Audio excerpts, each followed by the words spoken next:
বন্ধুরা, কেমন আছো তোমরা? আমি লিটল সায়েন্টিস্ট অরিত্র সরকার। আজ আমি তোমাদেরকে দেখাবো আমাদের রসায়ন রহস্য বিজ্ঞান বাক্সের প্রথম এক্সপেরিমেন্টটি। চলো শুরু করা যাক। আমাদের প্রথম এক্সপেরিমেন্টটি হচ্ছে ফু না দিয়ে বেলুন ফোলানো। এর জন্য আমাদের লাগবে বেকিং সোডা, বেলুন, ভিনেগার এবং একটি খালি পাত্র। বেলুনের মধ্যে বেকিং সোডা ভরার সুবিধার জন্য আমি একটি চোঙ ব্যবহার করেছি, এছাড়া একটি ড্রপার।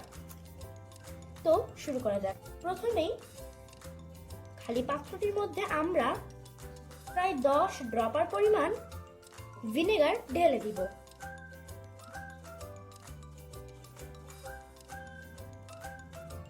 তো মোটামুটি আমাদের প্রায় 10 ড্রপার পরিমাণ ভিনেগার খালি পাত্রে জুড়ে রাখা হয়ে গেছে। এবার আমরা এই চোঙের মাধ্যমে বেশ কিছুটা বেকিং পাউডার বেলুনের মধ্যে ঢোকাবো। বেলুনের মধ্যে বেকিং সোডা ঢোকানো শেষ হয়ে গেছে। এবার আমরা বেকিং সোডা এবং ভিনেগারকে একসাথে মিশিয়ে দিব, অর্থাৎ এমনটা করে দিব।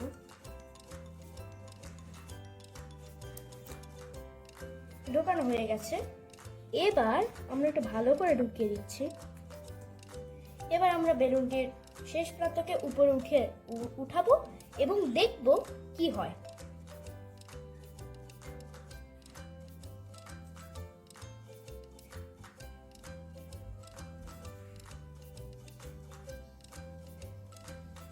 ওয়াও! এক্সপেরিমেন্টটা কিন্তু আসলেই দারুণ।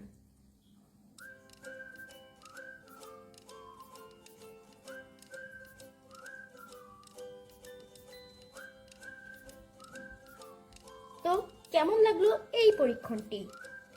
এখানে একটা জিনিস বোঝার রয়েছে যে বেকিং সোডা এবং ভিনেগারের সঙ্গে বিক্রিয়া করে তৈরি হয়েছে কার্বন ডাই অক্সাইড গ্যাস, এবং সেই গ্যাসের মাধ্যমে কিন্তু আমাদের এই বেলুনটা ফুলে উঠেছে। বন্ধুরা, এখানে আমাদের কিন্তু মনে রাখতে হবে যে এই বিক্রিয়াটি একটি তাপহারী বা তাপ শোষী বিক্রিয়া, কারণ আমরা যখন এই বোতলটিতে হাত দিয়ে স্পর্শ করছি তখন এটি স্বাভাবিক পরিবেশের তুলনায় ঠান্ডা অনুভূত হচ্ছে। ধন্যবাদ সকলকে।